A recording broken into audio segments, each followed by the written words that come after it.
familias de la realeza y su vínculo con lo esotérico. Poder, misterio y creencias ocultas a través de la historia. A lo largo de la historia, la realeza no solo ha gobernado mediante ejércitos, leyes o alianzas políticas. Reyes, emperadores y emperatrices también recurrieron a lo invisible, la astrología, la alquimia, la brujería, el misticismo y las sanaciones espirituales. En un mundo donde el destino parecía dictado por fuerzas superiores, lo esotérico ofrecía orientación, protección y, en ocasiones, la ilusión de control sobre lo inevitable.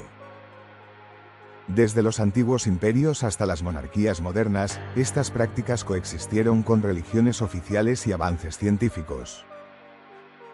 Para muchos gobernantes, lo oculto no era superstición, sino una herramienta estratégica y simbólica del poder. 1. Los onmyoji y el equilibrio del imperio japonés. Durante el período Heian, 794-1185, Japón vivió una etapa de esplendor cultural con la corte imperial asentada en Kioto. En este contexto surgieron los onmyoji, especialistas en astrología, cosmología y rituales de purificación.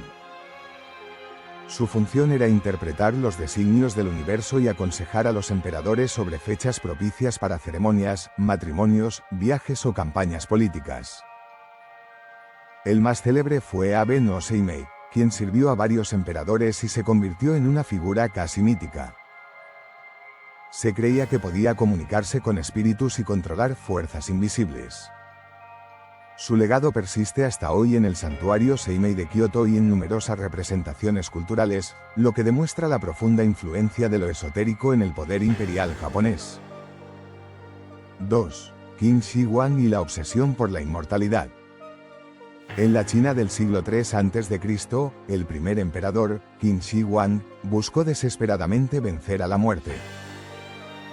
Rodeado de alquimistas y maestros esotéricos conocidos como Fan Shi, consumió elixires que prometían vida eterna, muchos de ellos elaborados con mercurio. Paradójicamente, estas sustancias probablemente aceleraron su muerte. Su mausoleo, protegido por el ejército de terracota, fue descrito por el historiador Sima Qian como un reino subterráneo con ríos de mercurio.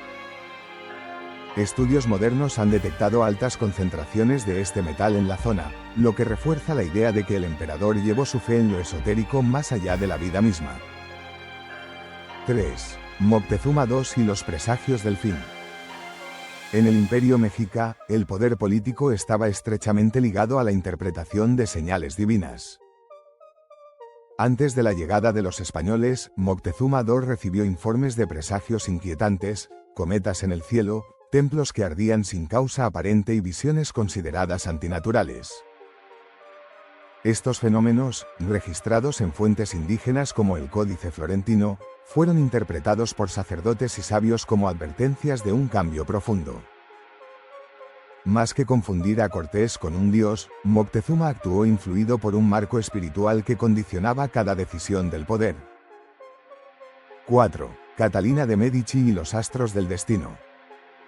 En la Europa renacentista, la astrología era considerada una ciencia legítima. Catalina de Medici, reina de Francia, creció rodeada de humanismo, neoplatonismo y saberes ocultos.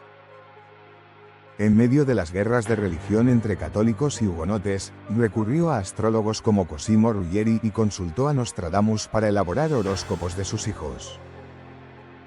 Aunque muchas de las supuestas profecías fueron reinterpretadas siglos después, la presencia de Nostradamus en la corte revela hasta qué punto los astros influían en las decisiones de la monarquía francesa.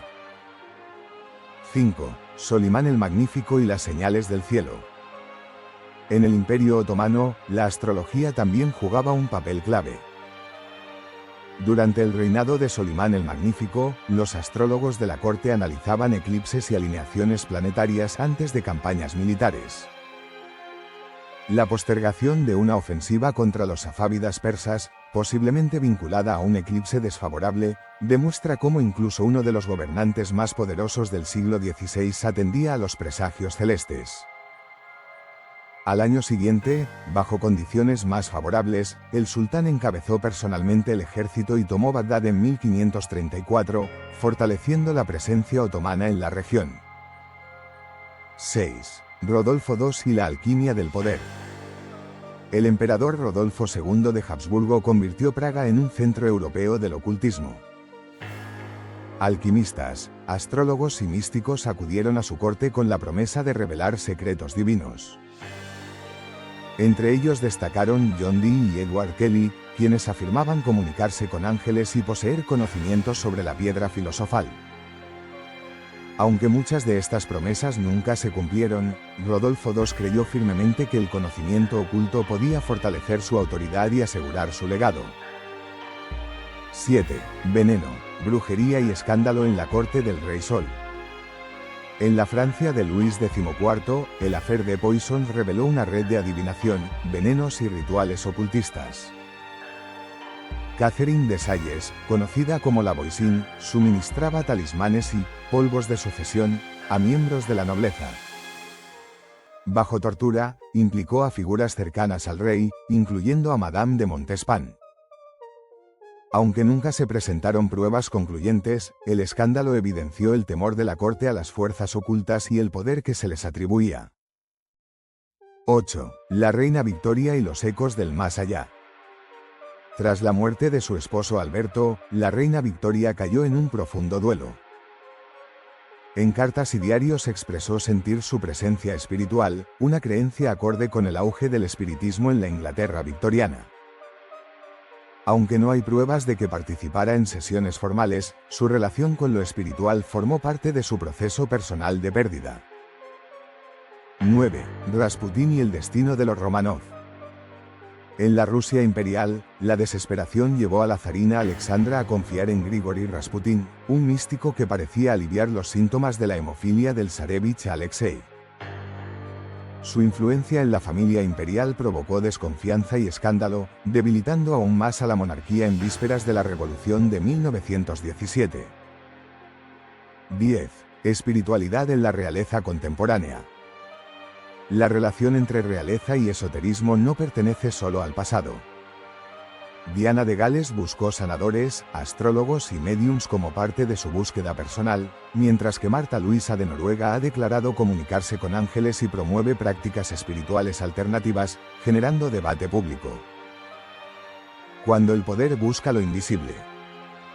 Estas historias muestran que, frente a la incertidumbre, incluso quienes ostentan el mayor poder han buscado respuestas más allá de lo tangible. Lo esotérico ha sido para la realeza una mezcla de fe, estrategia y consuelo, revelando que el deseo de comprender el destino es tan antiguo como el poder mismo. Al final, incluso las coronas más poderosas han mirado al misterio cuando la razón ya no era suficiente.